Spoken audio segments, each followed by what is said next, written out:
আজ আমি তোমাদের সাথে একটি সম্পূর্ণ নিরামিষ রেসিপি শেয়ার করতে যাচ্ছি। এটা তোমরা যে কোনো পুজো পার্বণের দিনে বা নিরামিষ দিনে বা যে কোনো অনুষ্ঠানে খুব সহজেই বাড়িতে বানিয়ে ফেলতে পারবে। আর এটা কিন্তু দেখতে যতটা লোভনীয়, খেতে কিন্তু ঠিক ততটাই সুস্বাদু। আর সত্যি কথা বলতে বানাতে কিন্তু কোনো রকম একদম ঝামেলা নেই। তো ভিডিওটা প্রথম থেকে শেষ পর্যন্ত দেখো, তাহলে তোমরা নিজেরাই বুঝতে পারবে। তো চলো তাহলে কথা না বাড়িয়ে শুরু করা যাক আজকের রেসিপি, শাহি পনির। সবার প্রথমে আমি মশলা বানিয়ে নেব। তার জন্য মিক্সার জারের মধ্যে 2 টেবিল চামচ পোস্ত নিয়েছি, আর এটা শুকনো খোলায় আমি ভালো করে গুঁড়ো করে নেব। যদি হাতে সময় থাকে তাহলে পোস্তটা ভিজিয়ে রেখে তারপর বেটে নেবে, আর যদি সময় না থাকে তাহলে পোস্তটা শুকনো খোলায় এইভাবে ব্লেন্ড করে নেবে। এখন এর মধ্যে আমি পরিমাণ মতন আদা আর কাঁচা লঙ্কা আর বেশ খানিকটা আমি কাজু বাদাম অ্যাড করে দিলাম, আর এর সাথেই পনিরের আমি 4-5টা কিউব অ্যাড করে দিলাম। এখন এর মধ্যে আমি 2 চামচ মতন টক দই দিয়ে দিচ্ছি।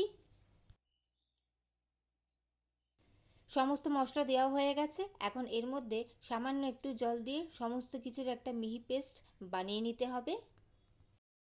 অন্যদিকে আমি পনিরগুলো ছোট ছোট কিউব করে কেটে নিয়েছি।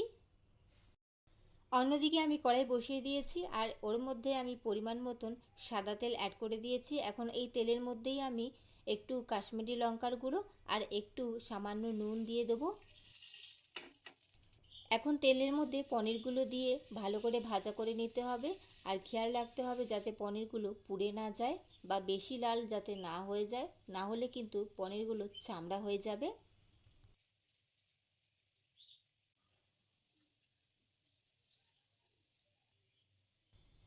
পনিরগুলো খুব সুন্দর রং ধরে গেছে, তো পনিরগুলো তেল ঝরিয়ে তুলে নেব। পনির ভেজে তুলে নিয়েছি। এখন ওই তেলের মধ্যেই বাকি রান্নাটা করে নেব। আগে যে মশলাটা বানিয়েছিলাম, কাজু বাদাম সমস্ত কিছু যে পেস্টটা বানিয়েছিলাম, সেই পেস্টটা পুরোটা তেলের মধ্যে অ্যাড করে দিলাম।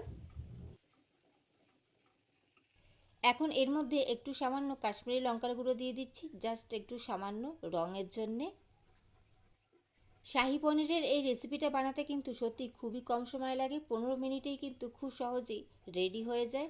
তো দেখতেই পাচ্ছ মশলাগুলো সুন্দর করে কষানো হয়ে গেছে, তেলটা পুরো ছেড়ে দিয়েছে। এখন এর মধ্যে মিক্সারের বাটি ধোয়া জল আর সাথেই পরিমাণ মতন জলটাও আমি অ্যাড করে দিয়েছি।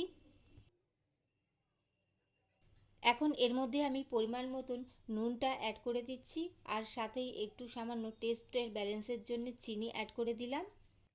যেহেতু এটা একটু মাখা মাখা হবে, তাই জলটা আমি কম পরিমাণে ব্যবহার করেছি।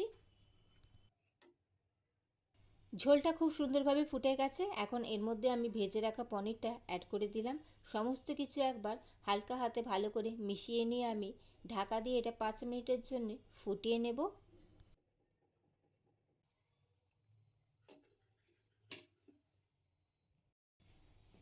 ফিরে এলাম বন্ধুরা ঠিক 5 মিনিট বাদে। 5 মিনিটের জন্য আমি ঢাকা দিয়ে রেখেছিলাম, আর ঝোলটা কিন্তু অনেকটাই একদম মাখো মাখো হয়ে এসেছে।